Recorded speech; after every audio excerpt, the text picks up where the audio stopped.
Very good morning. Welcome to Vanessa 10 on the network service of the NTA. Reaching you live from Abuja, I am Musbah and Wahab. And I'm Rhoda Anonim. Thank you for joining us. Now the headlines. The President was reiterated his commitment to ensuring that the processes are free and fair.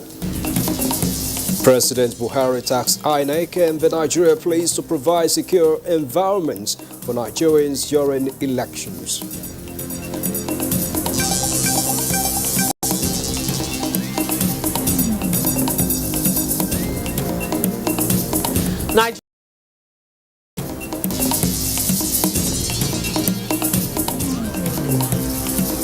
Celebration of Lease of Life as National Hospital Abuja presents a separated conjoined twins surviving almost 2 years after operation.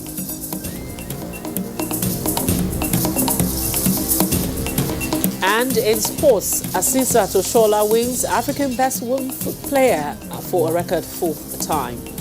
On behalf of Asisa Toshola, I want to say thank you to CAF, thank you to FIFA, and thank you to all football enthusiasts. Thank you very much.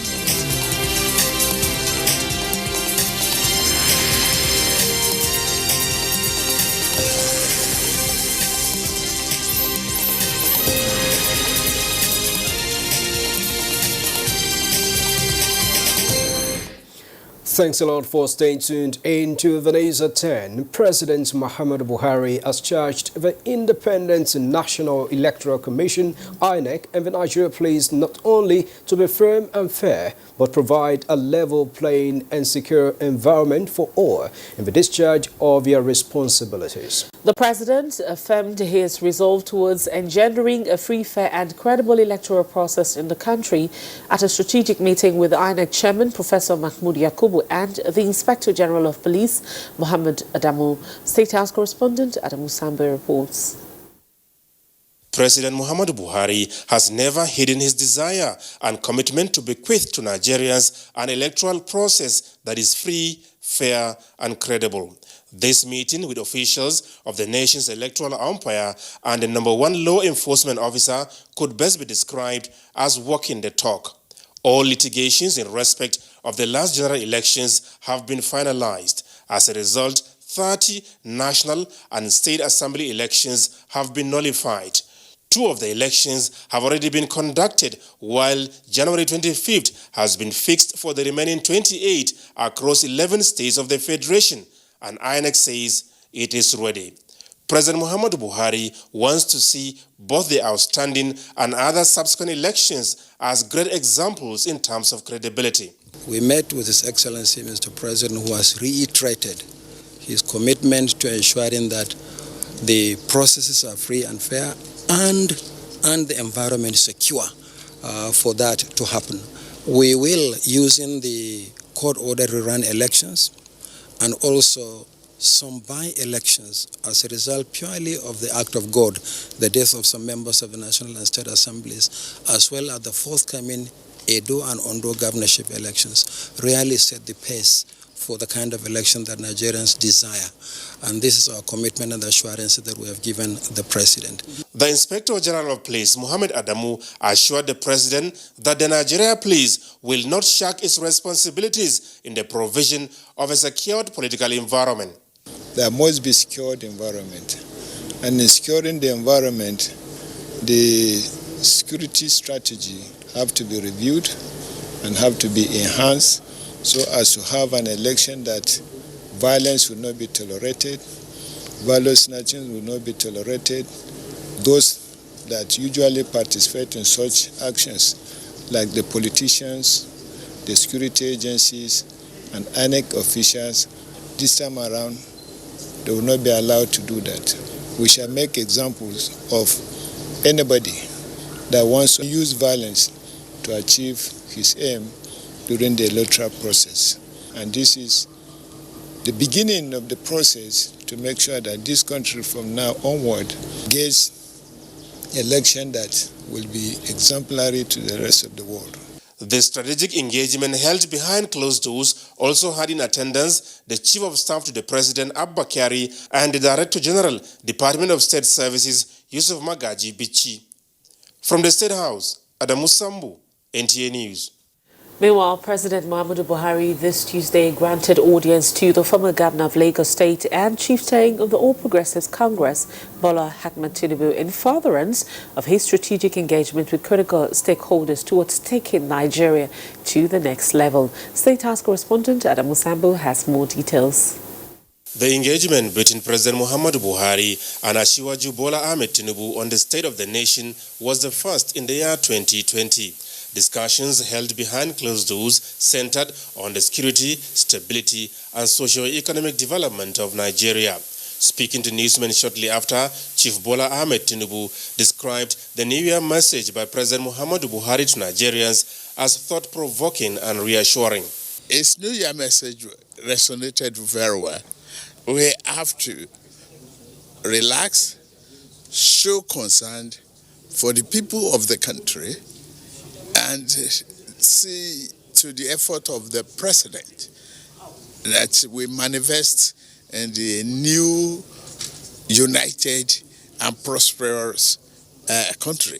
The APC chieftain was full of praises for the Nigerian leader over his decision to abide by the nation's constitutional term limits. It's very good to hear it directly from him.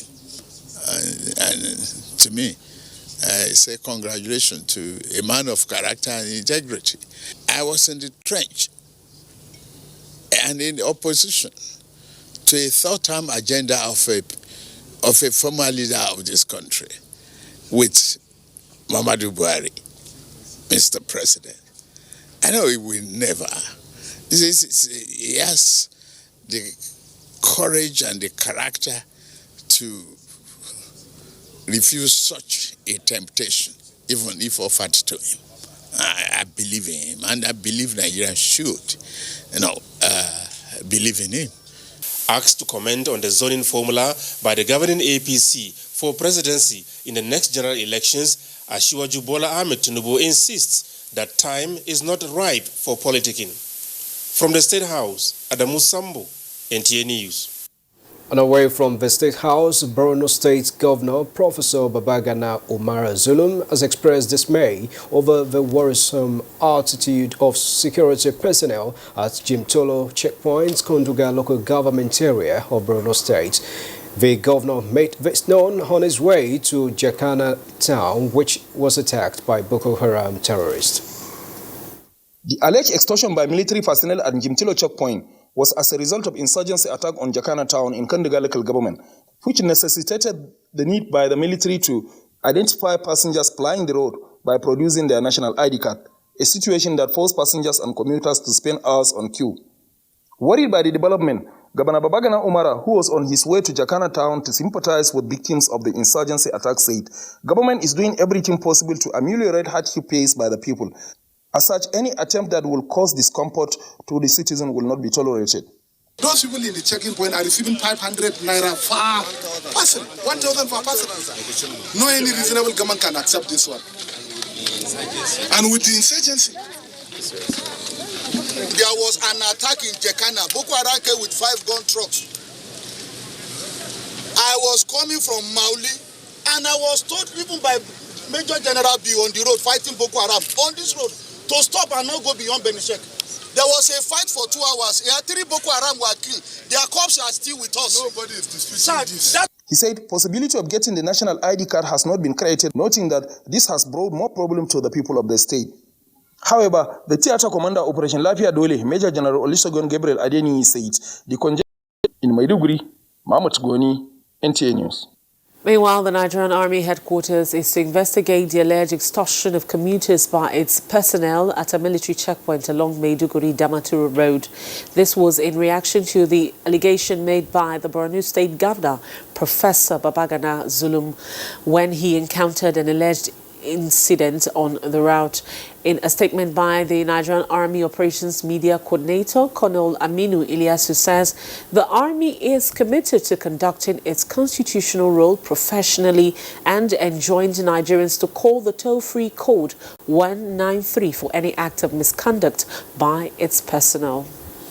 Away from northeast to south, where leaders of Niger Delta ex-agitators order phase 3 of the amnesty program have applauded steps so far taken by federal government in deepening peace in the Niger Delta region. At a meeting with the coordinator, Presidential Amnesty Program, Professor Charles Dokubo in Uyo, Akwa Ibom State, the ex-agitators acknowledged that the program has empowered them for a brighter future. Clement Bariku has details. Poverty, lack of engagement of the youth in meaningful ventures, and a feeling of neglect were among issues that gave birth to various agitations in the Niger Delta region before the launch of the amnesty program in 2009. 10 years already gone by, and youth of the region, particularly ex-agitators, are now meaningfully engaged in different vocational trainings and schemes under the Presidential Amnesty Program. Me, I'm training people in agric, so it's a plus to me. For before, we don't have these opportunities. A lot of people are in school, and their school fees, tuitions, and allowances are being paid steadily. And this Avengers issue, all have gone with the effort of President Buhari and the support of the SC to the President of Niger Delta and the Coordinator Presidential Amnesty Program. This meeting between leaders of Niger Delta ex-agitators and the coordinator of Presidential Amnesty Program, Professor Charles Dokubo, is meant to resolve issues affecting phase 3 of the amnesty program and chart new ways for deepening existing peace in the region. We are going to set a new pathway so that those issues that have been raised will be addressed. The sustained engagement of the Niger Delta ex-agitators by the federal government has allowed for daily oil production growth, even as government remained focused on adopting new strategies to sustain the stability and security in the region. In Uyo, Clement Barikui, NTA News. As part of effort to educate the public on the activities of the Nigerian Armed Forces, the Defense Headquarters has signed a Memorandum of Understanding with the Nigerian Film Corporation for the production of documentaries and films on the lives of some of the fallen heroes. Donye Dia reports. Copy of this MOU, bringing our both agencies into a very excellent collaboration that will be for the interest of the industry and Nigeria at large. The signing of that MOU officially put a seal on the partnership between the Nigerian Film Corporations and the Defense Headquarters in order to produce short documentaries and movies that will showcase some of the activities of the Nigerian Armed Forces as well as the sacrifices of its men. Many Nigerians are unaware of what the military is doing. It is for that reason that the Chief of Defense Staff decided that we will go into collaboration with Nigerian Film Corporation so that we will start working together to produce films. From experience, the valor and courage of the Nigerian Armed Forces has been greatly underestimated. And we need to tell their story over and over and over again. When we talk about global presence of the Nigerian military, we are going to do that using the Nigerian filmmakers. They are going to be the new generals in uniform, the new rear admirals. All are going to be Nigerian filmmakers. Doing Dia, NT News.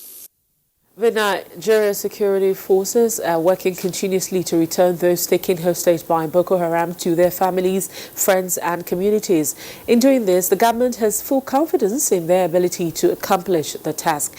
In a statement released by the Senior Special Assistant to the President on Media and Publicity, Garba Shehu, the government has condemned the appalling acts of terror, especially following the festive period. It adds that Nigerians must continue to be united in ensuring that they do not subscribe to its message of division. The presidency notes that, unfortunately, some leaders and politicians seek to make political capital from religious differences. Hence, it has resolved never to condone religious intolerance. The presidency adds that what Nigeria needs urgently at the moment is addressing rampant unemployment, alleviating poverty, and developing long-delayed infrastructure. This is the News at 10 on the network service of the NTA. We'll take our first break now, but when we come back, History as National Hospital Abuja presents the separated conjoined twins to the public.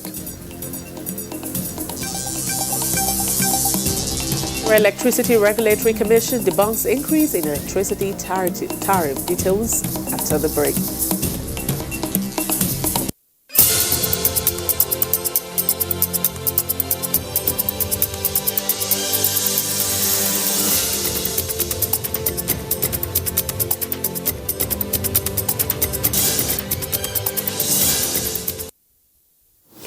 Thanks a lot for staying around. The acting chairman of the Economic and Financial Crimes Commission, EFCC, Ibrahim Magu, has warned illegal oil bunkers in the Niger Delta region to desist from acts of oil theft and economic sabotage. A statement from the office of the chairman indicates he gave a warning in Port Harcourt, Rivers State, and according to him, illegal oil bunkering is a terrible leakage of the economy, and the EFCC would not relent in fighting it. The EFCC chairman stressed that illegal oil bunkers would face tougher times in the new year. He also paid an inspection visit to the 6th Division, Nigerian Army, Port Harcourt, where vehicles forfeited to the federal government by illegal oil dealers are being kept. Magu explained that all the forfeited vehicles belonging to the federal government and the processes for their auction are still ongoing. Magu commended the media for its advocacy role, stressing that it remains an ally in the fight against corruption. The Nigeria Electricity Regulatory Commission says it has not increased electricity tariff from January this year, as being insinuated in some sections of the media. Board Chairman of the Commission, James Momo, emphasized that the Commission only carried out a minor review of the multi-year tariff order in line with the Electric Power Sector Reform Act of 2005. Joshua Jito reports. News of electricity tariff increase spread across the country days back, with many Nigerians questioning the rationale for increase. Key players in the power sector, in reaction, are of the opinion that Nigerians deserve an improvement in power supply before any planned increase. Increase in tariff itself is not a silver bullet or the final solution. There are a lot of issues that needed to be addressed that are not being addressed. That tariff increase, I repeat, must be tied to efficient performance. It must be tied to the right data being used to arrive at the right tariff. Because if we don't use the right data, then consumers may be paying more or even paying less. However, Chairman Board of the Nigeria Electricity Regulatory Commission, James Momo, maintains that electricity tariffs remains the same, nonetheless with a projection for a review by April 2020. If at the end of our meeting back and forth, we said no increase, no increase. There is going to be increase, it will be based on our engagement at the public forum. The provisions of the Electric Power Sector Reform Act of 2005 empowers the Nigeria Electricity Regulatory Commission to review electricity tariff twice a year to ensure efficient power delivery at the different stages of electricity distribution value chain. In Abuja, Joshua Ojito, NTA News. State governments enjoined to replicate federal government's commitment in agricultural sector. That's on the business news as we join Kunle Adeyeye.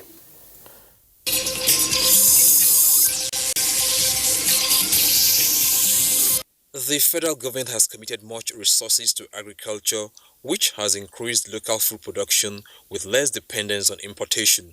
An agriculturist, Professor Olu Makinde, said other two tiers of governments should replicate the giant stride recorded by the federal government in this sector to continue the task of job creation for the populace. He equally advised them to adopt the idea of peer review mechanism if they intend to achieve breaking success in agriculture. Everybody has to look at Abuja for everything he wants to get. Very, very funny, but I look at some of the states are now waking up. When you go to California doesn't make its money from oil. California makes 1/4 of the money for the United States of America from agriculture. And the equities market on Tuesday closed on a positive note as Nigeria Stock Exchange or share index appreciated by plus 0.90% to close at 27,586.93 points as against plus 1.38% appreciation recorded previously.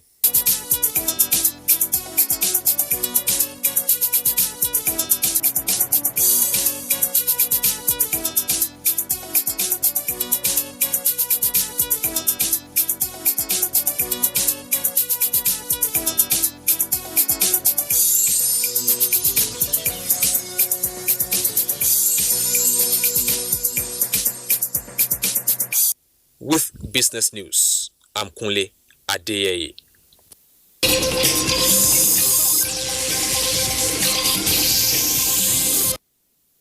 The federal government has called for synergy in the way treaties and agreements are signed by agencies of government in order to establish a coordinated approach to government's inter-nation commitments. Minister of Justice and Attorney General of the Federation, Abubakar Malami, made this call in Abuja while inaugurating the National Directory of Treaties. Femi Okewo reports. There is a claim making the rounds in Nigeria that ministries, departments, agencies, and even NGOs fly out of the country to attend conferences and end up signing agreements or treaties without involving the federal government or the National Assembly since its existence. Now that is to become a thing of the past now with the inauguration of the National Depository of Treaties. Section 4 of the